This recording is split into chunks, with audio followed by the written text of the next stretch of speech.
Doctor Cornejo, un gusto tenerlo a usted desde el despacho, que es la secuencia que tenemos en impacto.net.pe, y particularmente importante su presencia debido a la situación que vive en este momento uno de los principales partidos políticos del país, ¿no?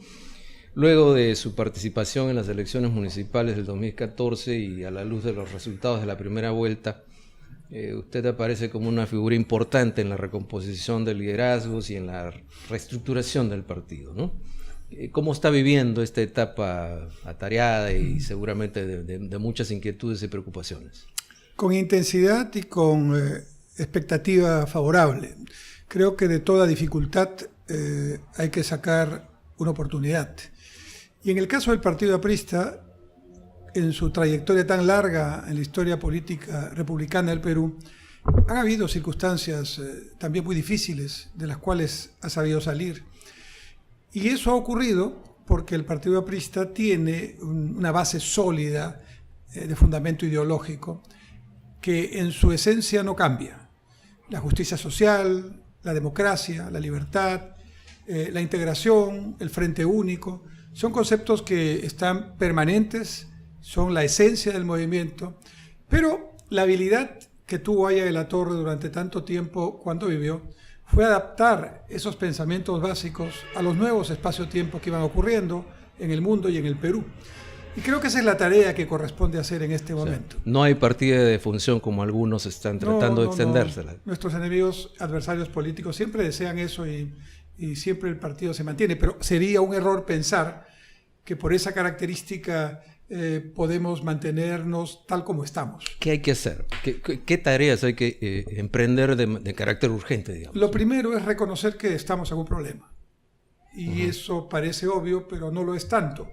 El reconocer la magnitud del problema, el reconocer que hemos estado haciendo una manera de política que ya no contacta con la gente como nosotros debemos contactar, el reconocer que hemos estado de alguna manera trabajando desconectados de las bases, el reconocer que nuestro mensaje tiene que ser un mensaje muy potente para los nuevos sectores de la sociedad, para seguir llamándonos el Partido del Pueblo. Creo que son algunos de los elementos sobre los que hay que trabajar.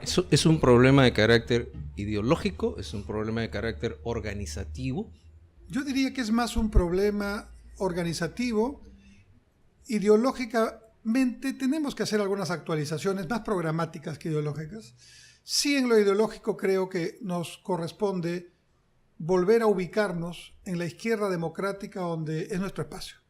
Creo que la falta de un APRA potente en la izquierda democrática que respete el capital, que promueva la inversión, que genere la riqueza de una manera económicamente responsable, pero que tenga en la justicia social y en la actuación permanente para tratar de llevar a la gente que menos tiene posibilidades de mejorar sus niveles de ingreso. Ahí es donde creo que debemos hacer el esfuerzo de reposicionamiento. ¿Considera usted que es justo o injusto eso de que supuestamente se ha derechizado el partido? No, yo creo que es injusto. Yo creo que eso, además, es un debate muy antiguo. A lo largo de la historia del Partido Aprista han habido muchos momentos en que militantes que solo leyeron el antiimperialismo del APRA con su primera edición pensaban que todo lo que se hacía era traicionar el principio original del antiimperialismo del APRA. Y lo que no entendían es que el APRA sigue siendo un partido importante, a pesar de sus dificultades actuales, porque su pensamiento, su ideología, su doctrina es una doctrina dialéctica y tiene como principal concepto el ir moviéndose en función del escenario económico, social y político mundial y peruano, pero sin perder su esencia. Entonces, voy a poner un ejemplo. En los años 20-30, la justicia social era defender legítimamente el derecho a la huelga, la jornada de las 8 horas.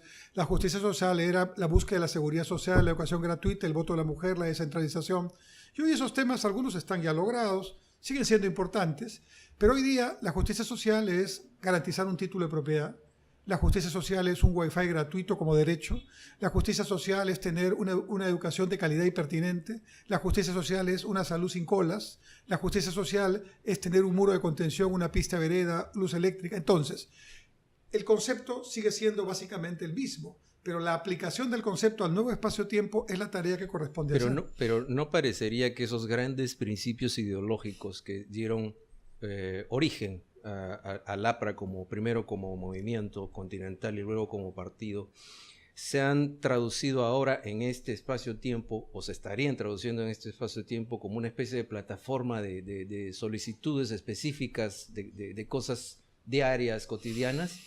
¿No le parece eso que ahí hay todavía un grueso aspecto que desarrollar en el intermedio? Sí, para tener una idea básica de lo que se quiere como sociedad, en fin. Yo creo que después que nos reorganicemos y cuando ya tomen posición nuevas autoridades que tengan este espíritu y esta obligación de hacer las cosas de esta manera, creo que una de las primeras tareas es hacer un congreso ideológico y de actualización programática, y justamente son los temas que hay que discutir.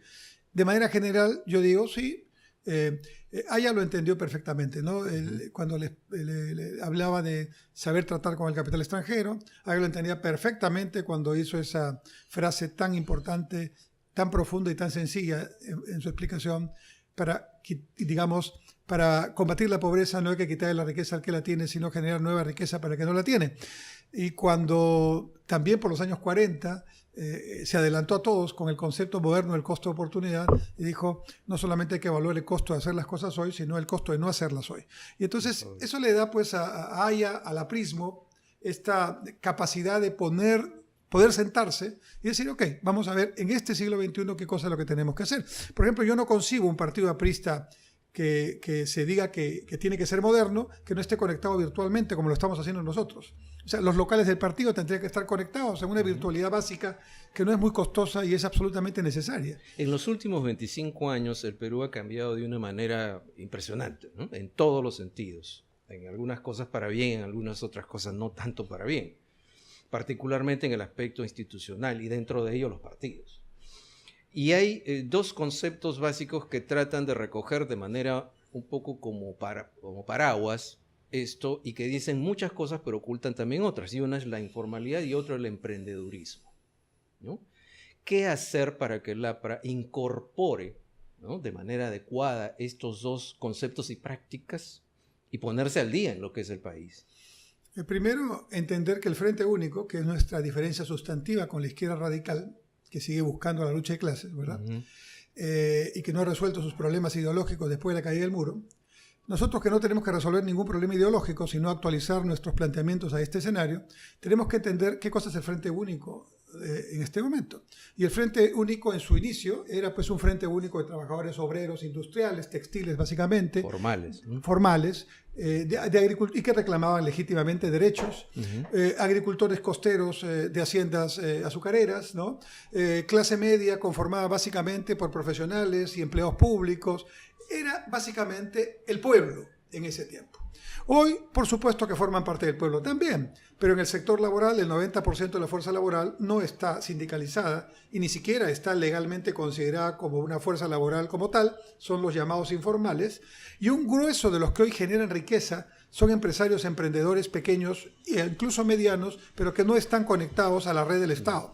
El APRA está organizada para incorporarlos como tal. Ahí está el tema, pues el APRA que se formó cuando había un escenario político, social y económico y un Estado que tenía determinadas características frente a ese escenario, como que se ha quedado con una estructura y unos canales de conexión que son los de aquella época y no los que ahora necesitamos. ¿Cómo vamos a tener, por ejemplo, reproducido en la estructura orgánica del partido una estructura que está basada en un Estado, ¿verdad?, que no entiende el emprendedurismo, que no entiende la informalidad? Yo me voy a Gamarra hoy día y hoy en Gamarra yo encuentro gente que podría estar tranquilamente en la CONFIEP, ¿no? Que no tiene licencia municipal sus edificios ni sus negocios, pero que están dispuestos a incorporarse. Ellos caminaron sin el Estado. Quizás si el Estado hubiera estado, no hubieran podido caminar y lograr lo que hicieron. Ya lograron lo que hicieron. Y ahora, en lugar de decirles, vengan, más bien enséñame cómo lo hiciste, no solamente en el tema de las licencias, sino en las características que el Estado no promovía y que ellos sí supieron hacer, cómo hiciste para poder aplicarlo y crear 20 Gamarras en el Perú. Pero a cambio de eso, incorpórate y yo te doy un licenciamiento, te doy una franquicia para no fastidiarte por lo que hiciste anteriormente y ya empieza a pagar tus impuestos desde ahora. Mira, eso sería, como dicen los médicos, a la vena, ¿ah? Un incremento en el PBI de 3, 4 puntos, porque esa es la realidad de esa capacidad. Y una capacidad, por ejemplo, del partido para que en todos aquellos municipios, por ejemplo, donde tuviera representación, lo tomara como bandera y tuviera ser efectivamente un eje, ¿no?, de articulador de ese tipo de demandas en las entidades públicas. Para ¿no? lograr la justicia social y para garantizar un crecimiento económico y una generación de riqueza sostenible, tiene que haber un nuevo Estado. El Estado actual no es el que tiene esa característica, hay que cambiarlo, hay que hacer unas reformas sustantivas. Y esas reformas sustantivas obligan también previamente a hacer una reforma sustantiva en el partido, para que tenga la conexión que predicamos hacia afuera. Conexión con los emprendedores, conexión, por ejemplo, con los jóvenes, pero de diferente manera a la que la pensamos. Yo aprendí en la campaña municipal que los jóvenes tienen características muy particulares, pero al mismo tiempo grupos de jóvenes tienen diferentes pensamientos. Los que quieren cuidar las lomas, se llaman los lomeros, lo que quieren saber es si tú vas a promover urbanización encima de las pocas lomas que quedan junto a las ciudades. Tú le dices, no la voy a promover y votan por ti. Tú le dices, sí, mira, hay que seguir con la urbanización y te dicen, no voy a votar por ti. Así de concreto.